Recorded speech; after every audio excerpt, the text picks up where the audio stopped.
당신의 전성기 오늘 4부 50플러스 Q&A 시작합니다. 50플러스 Q&A 이 시간은 인생 제2막을 준비하는 여러분을 위한 일자리, 재테크, 부동산, 그리고 취미생활까지 아주 다양하고 알찬 정보들로 저희가 매주 화요일 꾸며가고 있는데요.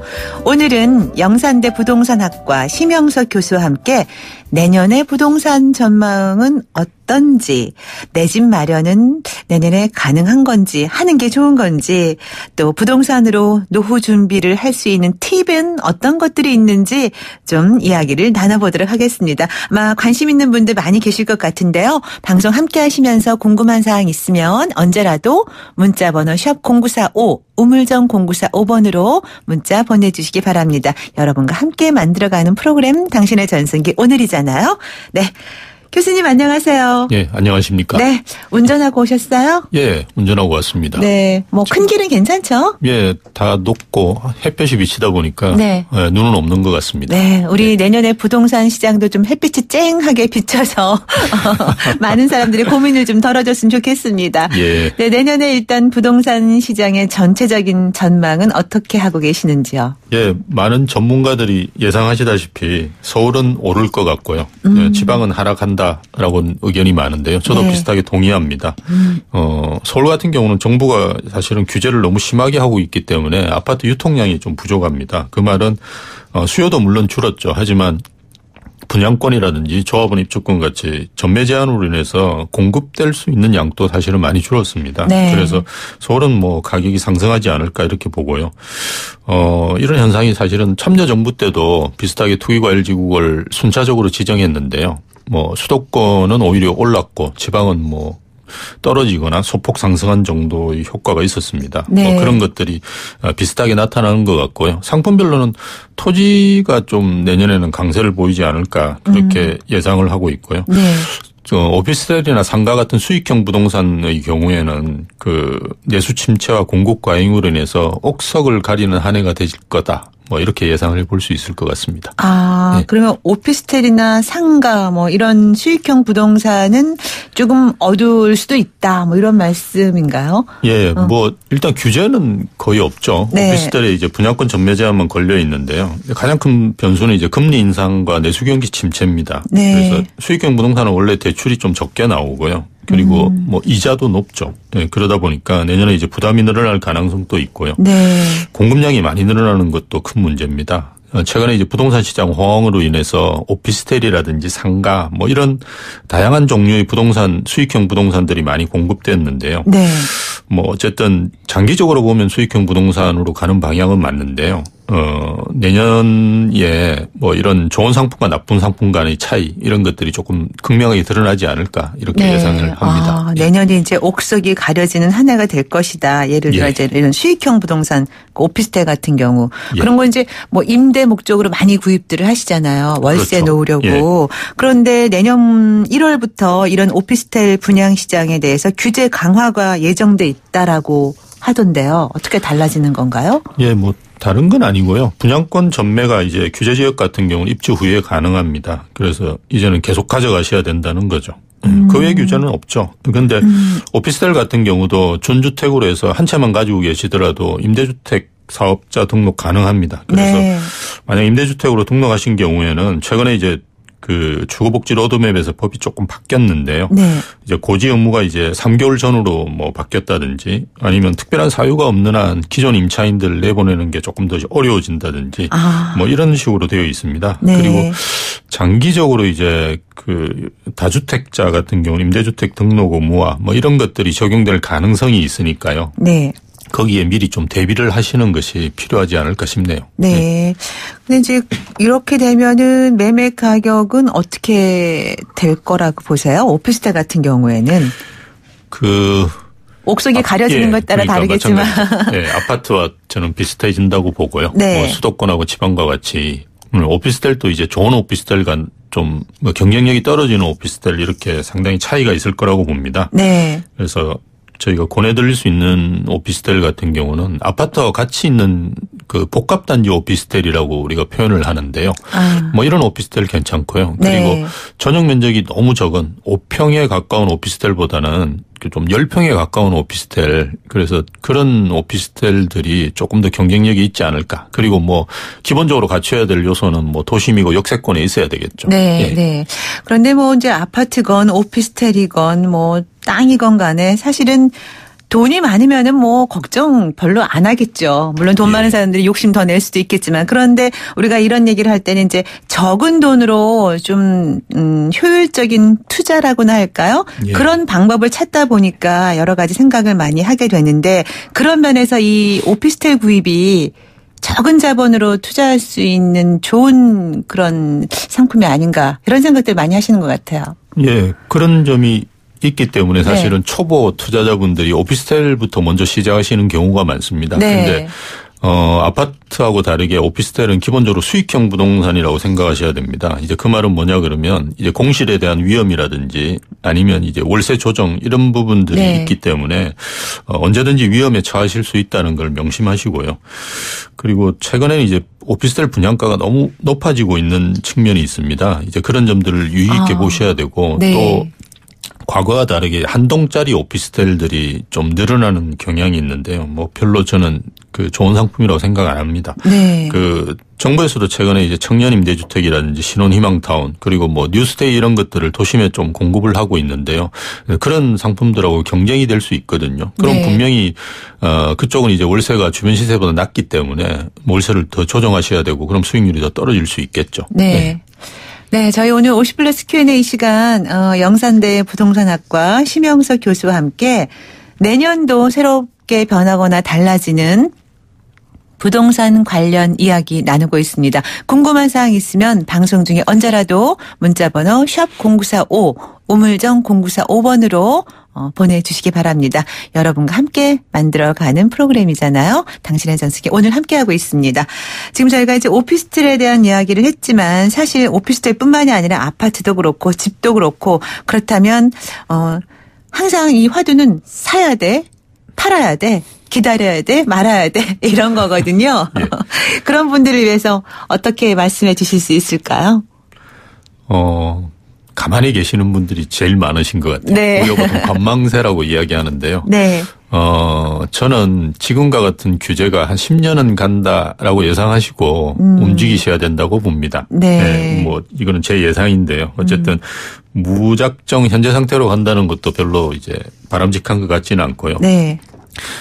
그렇다고 서울 아파트 가격이 뭐 떨어지거나 이럴 것 같지는 않습니다. 네. 뭐 대부분의 전문가들도 그렇게 예측을 하고 있고요. 뭐 꾸준히 저는 오를 거라고 봅니다. 네. 그래서 매수를 고민하시는 분 같은 경우는 내년 4월부터 이제 양도세 중과 조항이 이제 적용이 되거든요. 네. 그렇다 그러면 뭐 실망 매물이라든지 급매물 같은 게 나올 가능성이 있기 때문에요. 뭐 과감해지시는 것도 좋다고 보고요. 네. 매도 고민하시는 분들은 양도 차익이 많이 나거나 그리고 외곽이나 지방 물건들부터 정리하시고 오히려 한두 채로 이렇게 모으시는 것이 좋지 않을까. 네. 그리고 필요하면 임대사업자 등록하시는 것도 저는 나쁘지 않다고 봅니다. 네. 그러려면 좀 서두르셔야 됩니다. 임대사업자 등록. 주택 임대사업자 등록도 내년 4월부터는 장기 임대만 이제 양도세 중과라든지 네네. 아니면 종합부동산세 합산 배제에 이제 들어가거든요. 8년이라 그랬나요? 예, 맞습니다. 8년간 보유하셔야 되니까 아무래도 리스크가 커지죠. 네. 그래서 내년 4월 이전까지 등록을 하시면 뭐 5년 단기 임대도 이런 적용을 받으실 수 있습니다. 세제 혜택을. 그래서 좀 빨리 등록하시는 것도 뭐 하나의 방편이 될 수 있겠죠. 네.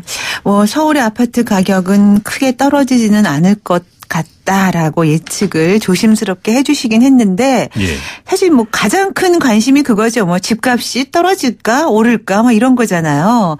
그런데 이제 요즘에는 또 오르는 그런 추세들이 예전에는 대형 평수 위주로 막 팍팍팍 오른다 그랬는데 요즘에 또 소형 평수가 이렇게 비싸다면서요.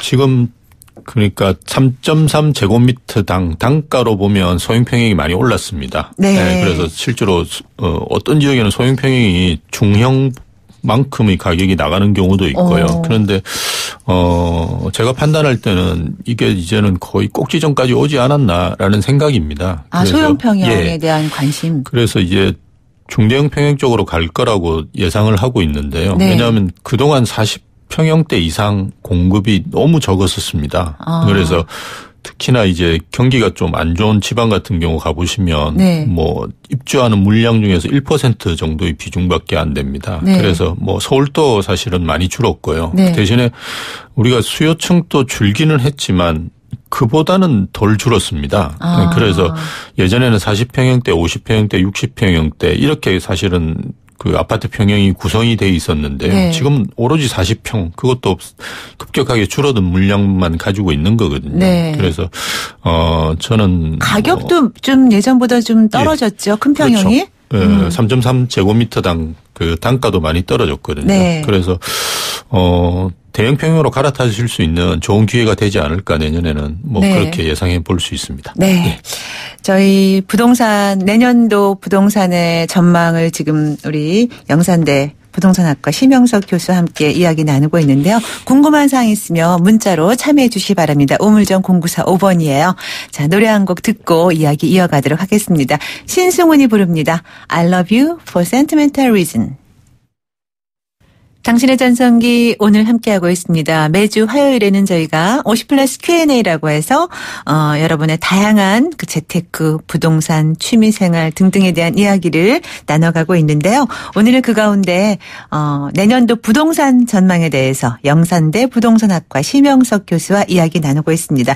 여러분의 궁금한 점도 저희가 문자로 받고 있습니다. 문자번호 샵0945 우물정 0945번이에요.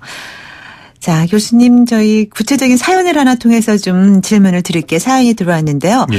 부동산 임대업자의 상환 능력 심사 시 임대업자의 이자 상환 비율을 적용한다고 발표했던데 어떻게 달라지는 건가요? 내년에는 수도권에서 상가 분양을 받게 될 텐데 상가 분양 시 주의할 점도 알려주신다면요? 하면서 이렇게 질문을 여러 개 보내주셨네요. 예, 그 대출 규제가 내년 1월부터 본격화됩니다. 네. 여기 임대업 이자 상환 비율이라는 거는 임대업자가 월세를 받으시는데 이 월세를 가지고 이자를 못 내게 되면 은행에서 대출을 회수하시게 될 겁니다. 네. 그래서 그 임대업을 잘 하셔야 된다는 거고요. 네. 이외에도 주택도 투기과열지구 등에서는 뭐 40%대로 LTV가 조정된다든지 뭐 변화가 많고요. 아까도 말씀드렸던 그 규제 지역의 양도세 중과 이런 부분도 이제 4월 1일부터 시작하죠. 네. 그리고 상가를 분양받으신다고 하는데요. 상가는 수익형 부동산의 아주 대표적인 상품입니다. 그래서 저는 이제 분양을 바로 받으시는 건 별로 권해드리지 않고요. 네. 오히려 입주한 지 한 3, 4년 정도 되어서 상권 파악이 가능하고. 상권 파악이 가능하다. 예. 이게 상권 분석이 상가는 제일 중요한데 네. 입주 초기에는 이걸 분석해내기가 상당히 어렵습니다. 네. 그래서 오히려 가격이 좀 조정된 3, 4년 후가 되면 가격이 좀 조정됩니다. 그러니까 그 말은 이제 분양가가 좀 높다는 말이죠. 그래서 그런 점들을 유의하셔가지고 오히려 그 기회를 조금 있다가 잡으시는 게 좋고요. 네. 업종이 정해져 있는 경우가 많거든요. 그래서 네네. 유망업종이 시대별로 다르기 때문에 그런 걸 잘 판단하셔야 되는데 최근에는 그래도 제가 보니까 버티는 업종이 뭐 학원이나 이런 쪽인 것 같아요. 네. 그래서 1층에 뭐 식업 매장들이 임대가 오히려 잘 안 되고요. 2층이나 3층에 학원 매장들이 임대가 잘 됩니다. 그래서 네. 뭐 그런 트렌드에 맞는 업종 선정 같은 것도 잘 하실 필요가 있습니다. 네. 상가 같은 경우에는 상권 파악이 무엇보다 최고라는 말씀이셨고요. 예, 맞습니다. 이제 방금 그 임대업의 이자 상환 비율, 뭐 LTV 조정되는 등 변화가 많다 이런 것들도 얘기해 주셨는데 이런 것들 대출 관련 규제잖아요. 예, 그렇습니다. 근데 이런 걸 보면 이제 뉴스에도 나오지만 이 대출이 규제가 되고 하면서 또 금리는 높아지고 예. 그러니까 결국은 이렇게 일반 우리 서민들이 아니라 은행만 더 부자가 되게 해주는 거 아니냐 이런 얘기들도 시중에서 많이 하거든요. 네, 뭐 서부개척 시대에 돈 번 사람은 청바지를 판 사람이라고 하는데요. 네. 뭐 비슷한 부분들도 있겠죠. 네, 그런데 뭐 어쨌든 정부 입장에서는 그 은행이 위험해지는 거는 이거는 뭐 국가 경제적으로 그렇게 바람직하지는 않습니다. 네. 그래서 본인이 이제 가능한 범위 내에서 대출을 하시라는 거니까요. 뭐 큰 방향은 저는 맞다고 봅니다. 네. 예. 네. 자, 그리고 또 사연 들어와 있습니다. 하나 또 소개를 할게요. 지방에서 재건축 연한이 40년이고 37년 된 아파트를 7년째 보유 중입니다. 내년에 재개발 재건축 시장은 전망이 어떤지요? 하셨네요. 그 재건축 연한이 아마 30년일 건데 다시 한번 확인해 보시고요. 네, 근데 40년이라고 보네요. 그리고 37년 된 아파트에 지금 7년째 살고 계시네요. 예. 근데 뭐 어쨌든 그 재건축 재개발 시장은 유망합니다. 제가 그 서울 같은 경우도 이제 분양 물량의 한 90% 가까이가 재건축 재개발로 공급되고 있으니까요. 네. 근데 어쨌든 뭐 조합 설립 인가가 나고부터는 뭐 다양한 규제에 적용이 되니까요. 뭐 단기로 투자하시려면 뭐 30년 전후한 아파트가 가장 좋긴 한데요. 네. 뭐 어쨌든 그런 점들도 염두에 두시고요. 그리고 네. 저희가 사업성 분석을 해보면 재건축 아파트가 최근에는 이제 중층 단지를 많이 재건축합니다. 네. 이제 기존에 이제 저층 단지 5층은 거의 끝났고요. 그러다 보니까 한 15층 이런 아파트들인데요. 사업성이 잘 안 나옵니다. 네. 그래서 워낙 높은 높게 지어놨기 네. 때문에 사업성이 안 나온다는 말은 이제 일반 분양분이 적다는 말이죠. 네. 그래서 용적률이 200%에 가까워지면 사업성을 내기가 쉽지가 않기 때문에 네. 이제 그런 점들도 잘 검토하셔야 될 겁니다. 네. 그러니까 용적률 같은 것도 잘 따져봐야겠네요. 예. 그런데 투자를 예. 하려면. 예. 근데 또 한간에서는 정부에서는 이런 재건축 사업 또 다주택자를 규제하려고 한다 뭐 이런 얘기도 있는데 그게 무슨 얘기인가요? 그 파리 대책이 어차피 재건축과 다주택자 규제에 뭐 초점을 맞춘 정책이라고 봅니다. 네. 그래서 정부에서는 뭐 이 두 가지를 이제 그 규제하고 싶어 하는데요. 사실은 앞에서도 말씀드렸듯이 그 서울 같은 경우는 그 공급량의 그 아파트 공급량의 90%가 재건축 재개발 아파트입니다. 네. 그래서 이걸 심하게 공급 그 규제를 한다는 것은 오히려 폭등의 가능성을 높여줄 기 크거든요. 그래서 그렇게까지는 저는 하지 않을 거라고 보고요. 그 말은 뭐냐 그러면 인허가 관련된 규제는 뭐 그렇게 심하게 하지 않을 거고 오히려 전매 규제는 뭐 강화될 가능성도 있겠죠. 못 팔게 네. 만들면 이제 가격이 안 오르니까요. 네. 뭐 그런 데 초점을 맞추겠지만 궁극적으로 재건축 재개발은 어느 정도 활성화시켜야 되는 상황이에요. 네. 예. 그러면은 지금 이 문의 주신 분처럼 사연 남겨주신 분처럼 재건축 예정인 아파트를 지금 보유 중인 분들은 계속 그냥 갖고 있는 게 나은 건가요? 예, 초기 단계 이제 그 재건축 아파트 같은 경우는 뭐 필요하시면 이제 파시고 이제 뭐 이렇게 하셔도 되는데요. 네. 근데 어느 정도 이제 진행이 된 아파트들, 뭐 관리 처분인가 저음한 물건들이라든지 아니면 뭐 최근에 아주 랜드마크성 아파트들이 있습니다. 네. 뭐 잠실주공이라든지 한남 뉴타운 이런 쪽에서 진행이 잘 되는 아파트 같은 경우는 그냥 뭐 보유하고 계시더라도 큰 문제가 없습니다. 네. 그래서 뭐 그런 점들을 유의하시면서 뭐 입주 때까지 가져가시는 것도 무방하지 않을까 봅니다. 네. 예. 지금 이제 또 4145번 쓰시는 분. 자녀 명의의 결혼 전 오피스텔을 샀고요.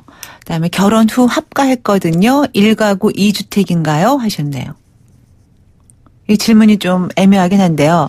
자녀 명의로 결혼 전에 그러니까 오피스텔을 샀는데 그 자녀가 결혼을 해서 예. 합가를 했다고 하시는 것 같아요. 부모님과 같이. 네. 그런데 그렇게 되면 1가구 2주택인가요? 하셨나요? 제가 알기로 합가를 하더라도 네. 아마 세대 분리가 가능할 겁니다. 네. 그리고 결혼을 하셨다 그러면 아마 뭐 그 세대 분리가 큰 문제가 없으실 거고. 네. 네. 그렇기 때문에 뭐 2세대이기 때문에 1가구는 아니신 것 같아요. 아, 네. 세무사분한테 꼭 확인하십시오. 같은 집에 살아도 세대 분리를 할 네, 수 세대 있으니까. 분리 가능합니다. 네, 예. 네, 그렇군요.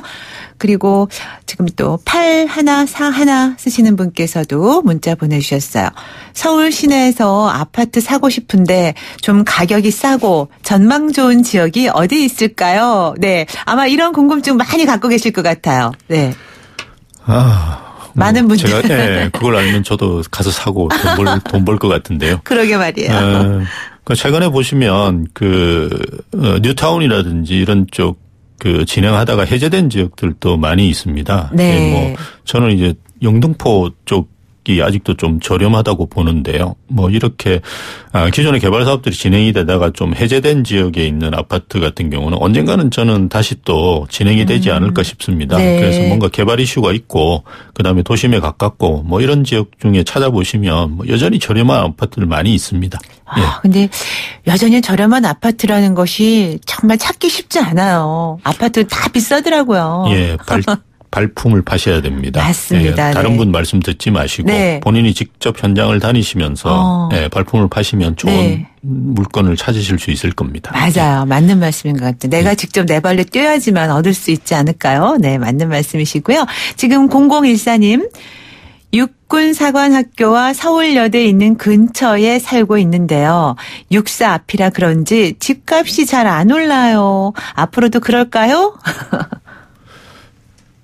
예, 일단 저희가 이제 인구는 계속 우리나라도 이제 인구가 줄 가능성이 있고요. 네. 예, 여러 가지 요인들을 고려한다 그러면 도심으로 사람들이 몰릴 가능성이 있습니다. 네. 그래서 도심에 가까운 아파트 그리고 새 아파트 이런 것들을 선택하시는 게 장기적으로 좀 유망하지 않나 생각합니다. 네. 예.